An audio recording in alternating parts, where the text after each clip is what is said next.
Concave mirror image का formation कैसे करता है। अगर किसी ऑब्जेक्ट को कॉनकेव मिरर के सामने रख दिया जाए तो उसकी इमेज कहाँ बनती है, उस इमेज की साइज़ क्या होगी, उस इमेज का नेचर क्या होगा, ये सब कुछ हम आज इस वीडियो में डिस्कस करेंगे। कॉनकेव मिरर कुल 6 तरीके से इमेज का फॉर्मेशन करता है। जब ऑब्जेक्ट को अलग अलग पोजीशन पर, डिफरेंट पोजीशन पर रखा जाता है उसके सामने, तो अलग अलग पोजीशन पर इमेज बनती है, अलग अलग साइज़ की बनती है और उसका नेचर भी अलग अलग होता है।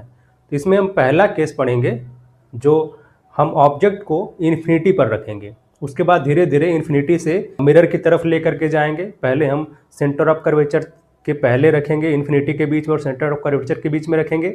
उसके बाद सेंटर ऑफ कर्वेचर पर भी ऑब्जेक्ट को रखेंगे, फिर उसके बाद सेंटर ऑफ कर्वेचर और फोकस के बीच में रखेंगे ऑब्जेक्ट को, और उसके बाद फिर फोकस पर रखेंगे, और फाइनली फोकस और पोल के बीच में रख करके हम कुल 6 कंडीशन में इस इमेज फॉर्मेशन को देखेंगे जो कॉनकेव मिरर बनाएगा।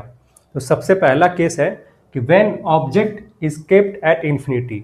कॉनकेव मिरर के सामने जब ऑब्जेक्ट इन्फिनिटी पर रखा गया है तब उस ऑब्जेक्ट की इमेज कहाँ बनेगी, यानी उसकी पोजीशन क्या होगी इमेज की, उसका साइज़ क्या होगा ऑब्जेक्ट के कंपैरिजन में, और उसके बाद जो इमेज बनी है उसका नेचर क्या होगा। नेचर में 2 बातें होती, हमने सबसे पहले बताया था शुरुआत में ही कि जो ऑब्जेक्ट है वो जो इमेज उसकी बनती है वो इमेज 2 टाइप की होती है, या तो रियल होती है या वर्चुअल।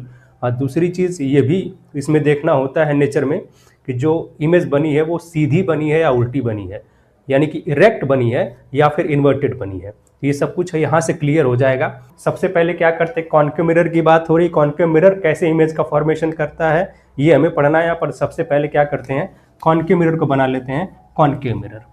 अब कॉनकेव मिरर को बनाने के लिए क्या करेंगे, ये हुआ अपना कॉनकेव मिरर, जिसमें हम क्या करते हैं, बाहर बाहर पेंटिंग कर देते हैं और अंदर से छोड़ देते हैं। मतलब बाहर रंग पोत दिए और अंदर से छोड़ दिया, जा भाई जी ले अपनी ज़िंदगी, जा सिमरन जी ले अपनी ज़िंदगी, ऐसी वाले केस हो जाएगी। अंदर वाले को छोड़ देंगे और बाहर जो बल्जिंग पार्ट है उसको क्या करेंगे भैया, उसको पेंट कर देंगे। ये जो इसका मिड पॉइंट है मिरर का, मिरर को हम M और M डैश से रिप्रेजेंट कर दे रहे हैं। इसका जो मिड पॉइंट है उसको कहते हैं पोल। ये मिरर का है क्या है, पोल है। और ये जो स्फेरिकल मिरर तो है, ये कॉनकेव मिरर खुद एक स्फेरिकल मिरर है, तो एक स्फेयर से बना होगा, और ये जिस स्फेयर से बना होगा उसका जो सेंटर होगा, हम इस मिरर के लिए उसको कहते हैं सेंटर ऑफ कर्वेचर, जिसको कैपिटल C से रिप्रेजेंट करते हैं। तो P और C मिल गया हमको, इन दोनों को मिलाते हुए एक लाइन खींचते हैं जो कुछ ऐसे जाएगी, और इसको दोनों तरफ एक्सटेंड कर देते हैं। और ये जो लाइन हमने खींचा है ये अपना प्रिंसिपल एक्सिस, ठीक है, ये क्या है, इसको कहते हैं प्रिंसिपल एक्सिस, जो पोल से और सेंटर ऑफ कर्वेचर से जाती है। सेंटर ऑफ कर्वेचर और कैपिटल P यानी कि पोल के बिल्कुल मिड में एकदम से बीचों बीच होता है अपना प्रिंसिपल फोकस कैपिटल F, ठीक है। अब ऑब्जेक्ट को हमें रखना है इसके सामने, तो देखें हमेशा रिफ्लेक्टिंग पार्ट की तरफ रखा जाता है ऑब्जेक्ट को, और जब भी हम बनाते हैं तो ऐसा करते हैं कि जो पेंटिंग है वो राइट साइड में हो और जो ऑब्जेक्ट को रखना है जो रिफ्लेक्टिंग पार्ट हो वो लेफ्ट में हो। तो इस तरह से ऑब्जेक्ट हमेशा जो है लेफ्ट में रखा जाता है, पोल से, मिरर से कहें या फिर पोल से कहें, लेफ्ट में रखा जाता है। अब इमेज चाहे जहां बनेगी वो तो हम डिसाइड नहीं कर पाएंगे, ठीक है, वो तो जब रे डायग्राम ड्रॉ करेंगे हम और इमेज बनाएंगे तो आसानी से हमें ये पता चल जाएगा।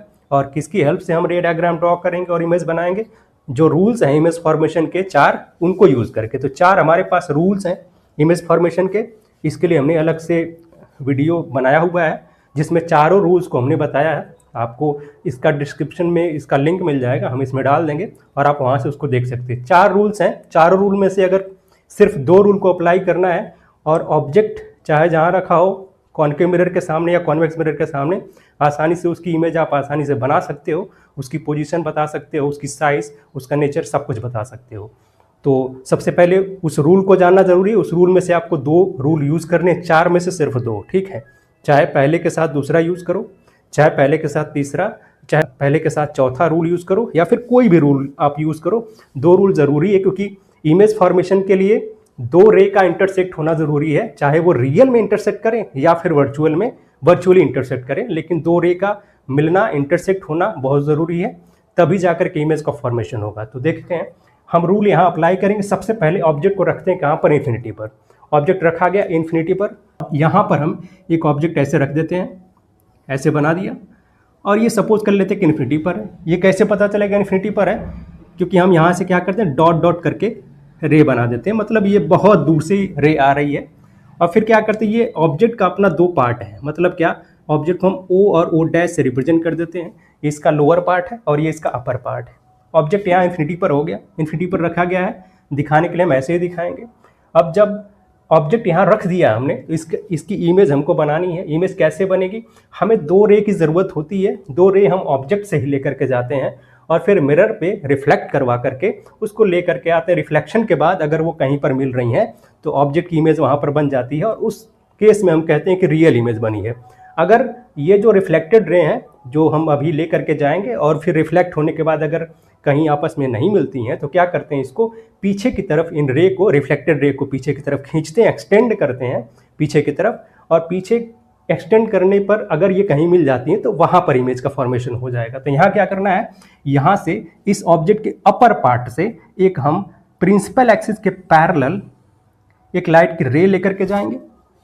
ठीक है, लाइट की रे लेकर के गए हम प्रिंसिपल एक्सिस के पैरेलल, और ये पहला रूल है। देखें हम यहाँ पर क्या कर रहे हैं, पहले रूल को अप्लाई कर रहे हैं, क्योंकि पहला रूल हमने बताया था कि ये यूनिवर्सल रूल है। ठीक है, तो सबसे पहले आंख मूंद करके पहला रूल अप्लाई कर दो। जब भी हमें ऑब्जेक्ट की इमेज बनानी हो, कॉनकेव मिरर हो चाहे कॉन्वेक्स मिरर हो, उससे अगर किसी ऑब्जेक्ट की इमेज बनानी है तो सबसे पहले पहला रूल यूज़ कर लेंगे, रूल फर्स्ट। ठीक है, रूल फर्स्ट यूज़ कर लेंगे, इसको हमने यूज़ कर लिया। फर्स्ट रूल से क्या हुआ कि प्रिंसिपल एक्सिस के पैरेलल ये अपनी जो है लाइट की रे जा रही है, और यहाँ इस पॉइंट पर मिरर पर इंसिडेंट हो रही है। इंसिडेंट होने के बाद होगा क्या, इसका रिफ्लेक्शन होगा।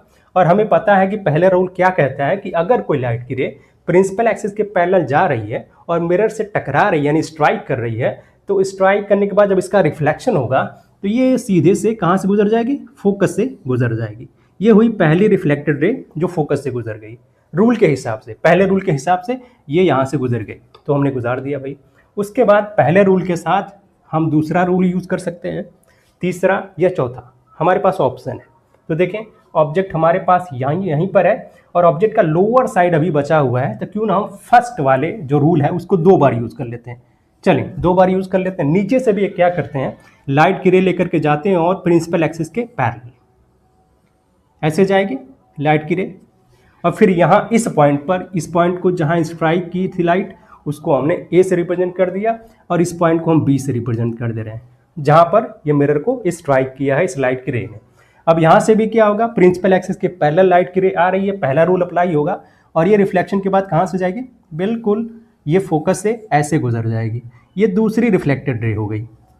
हमने कहा था कि रिफ्लेक्टेड रे जहां पर इंटरसेक्ट करेंगी वहीं पर इमेज बनेगी। ये दोनों फोकस पर ही इंटरसेक्ट कर रही हैं, तो यही इमेज बन जाएगी। इमेज की साइज का यहाँ आता पता नहीं चल पा रहा है, क्योंकि बिल्कुल एक पॉइंट पर दोनों इंटरसेक्ट कर रही हैं। तो ये भी समझ लो कि पॉइंट साइज की इमेज भी बनती है। यहाँ इस केस में जब ऑब्जेक्ट इन्फिनिटी पर है तो पॉइंट साइज की इमेज बनेगी बहुत ही छोटी। ऑब्जेक्ट चाहे जितना बड़ा हो उसकी इमेज पॉइंट के साइज की बनेगी हाईली डिमिनिश्ड बनेगी। ठीक है, ये हमने इमेज की पोजीशन यहाँ बता दी है। बाकी चीज़ें क्या है, इमेज के बारे में अब इंफॉर्मेशन हमको देना पड़ेगा। ये जो हमने ड्रॉ किया है पूरा, लाइट की रे लेकर के गए और फिर स्ट्राइक करवाया, फिर रिफ्लेक्शन के बाद कहीं ये इंटरसेक्ट करी, फिर वहाँ इमेज का फॉर्मेशन हुआ, यहीं पर इमेज का फॉर्मेशन हुआ है। ये सब कुछ जो किया इसे कहते हैं रे डायग्राम। ठीक है, ये क्या है, इसका रे डायग्राम है। रे का डायग्राम, ऐसा डायग्राम जिसे हमने रे के फॉर्म में रिप्रेजेंट किया है। तो ये रे डायग्राम है भैया, रे डायग्राम हमने बना दिया है। आधा नंबर तो हमारा फिक्स हो गया, आधे मार्क्स हमको मिल जाएंगे। उसके बाद हमें क्या करना है, इमेज के बारे में इंफॉर्मेशन देनी है आपको। पहला चीज़ बताना है कि इमेज की पोजीशन क्या है। वैसे यहाँ फिगर से, डायग्राम से क्लियर है कि इमेज की पोजीशन कहाँ है, फोकस पर है, लेकिन यहाँ हमें बताना भी पड़ेगा पोजीशन क्या है इमेज की। एट एफ, कैपिटल एफ या एट फोकस लिख दें, ये हो गया पहली बात। दूसरी चीज़ हमको ये बताना है यहाँ पर कि जो इमेज बनी है ऑब्जेक्ट की, जो ऑब्जेक्ट इन्फिनिटी पर रखा गया था उसकी साइज़ क्या है। एग्जैक्ट साइज़ नहीं बताना है, लेकिन ये बताना कि ऑब्जेक्ट के कंपैरिजन में इसकी साइज़ क्या है। ऑब्जेक्ट देखें इन्फिनिटी पर है, और इन्फिनिटी पर चाहे छोटा ऑब्जेक्ट हो, छोटा ऑब्जेक्ट होगा तो दिखाई ही नहीं देगा, बहुत बड़ा ऑब्जेक्ट अगर इन्फिनिटी पर है उसकी भी इमेज यहाँ पर फोकस पर बन रही है और वो पॉइंट के साइज की बन रही है। और बहुत छोटी इसको कहा जाए कि बहुत छोटी इमेज बन रही है, इसको हम कहेंगे हाईली डिमिनिस्ड, बहुत छोटी, हाईली डिमिनिस्ड इमेज, ये इमेज की साइज है। और इसी को कहते हैं पॉइंट साइज्ड, पॉइंट के साइज की, एक बिंदु के आकार की यहाँ पर इमेज का फॉर्मेशन हो रहा है। साइज हमने बता दिया। तीसरी चीज हमको ये बताना है इस इमेज के बारे में कि इस इमेज का नेचर क्या है। नेचर क्या है? नेचर में हमने बताया था दो बातें बतानी होती है कि ये जो इमेज बनी है ऑब्जेक्ट की वो रियल बनी है या फिर वर्चुअल बनी है। अगर लाइट की रे रिफ्लेक्शन के बाद एक्चुअल में यानी रियल में आपस में कहीं इंटरसेक्ट करती हैं और इमेज का फॉर्मेशन होता है, उस केस में रियल इमेज बनती है। यहाँ देखें, एक्चुअल में ये लाइट की पहली रे थी रिफ्लेक्टेड रे, ये दूसरी रिफ्लेक्टेड रे, और दोनों यहाँ एफ पर इंटरसेक्ट कर रही हैं, इसलिए हमें जो यहाँ पर इमेज मिलेगी वो बिल्कुल रियल इमेज मिलेगी, वर्चुअल का कोई सवाल ही नहीं है। दूसरी चीज़ हमें ये बताना है नेचर में कि जो इमेज बनी है वो सीधी बनी है या उल्टी, यानी कि इरेक्ट या इन्वर्टेड बनी है। तो देखें यहाँ पर आपको इन्वर्टेड इमेज मिलेगी, ठीक है, यहाँ उल्टी इमेज मिलेगी। यहाँ पर क्लियर नहीं हो रहा है, लेकिन अभी जब हम आगे दूसरा केस पढ़ेंगे तब समझ में आएगा कि हाँ भाई इन्वर्टेड इमेज यहाँ, क्योंकि ये पॉइंट के साइज की है। अब सीधा क्या और उल्टा क्या यहाँ कंफर्म नहीं हो पाएगा, लेकिन जब अगला केस पढ़ेंगे तो बिल्कुल क्लियर हो जाएगा कि इमेज भैया ये इन्वर्टेड बनती है, उल्टी बनती है। तो जो इमेज का नेचर है वो क्या मिला? Real and inverted, real and inverted, दो बातें। तो हमने इमेज की पोजीशन बताया, साइज बताया ऑब्जेक्ट के कंपैरिजन में, उसके बाद नेचर भी बताया कि इमेज रियल बनी है या फिर वर्चुअल बनी है या फिर इन्वर्टेड बनी है या इरेक्ट बनी है, सीधी बनी है या उल्टी बनी है। तो यहाँ इन्वर्टेड इमेज मिलेगी, तो हमने ये बता दिया। ये पूरा कंप्लीट आपको जो है इसका एक्सप्लेनेशन हो गया कि ऑब्जेक्ट जब इन्फिनिटी पर रखा गया है तो उस समय इमेज जो है ऑब्जेक्ट की कहाँ बनेगी, कैसे बनेगी, कितनी साइज की होगी, उसका नेचर क्या होगा, ये सब कुछ हमने यहाँ पर जाना।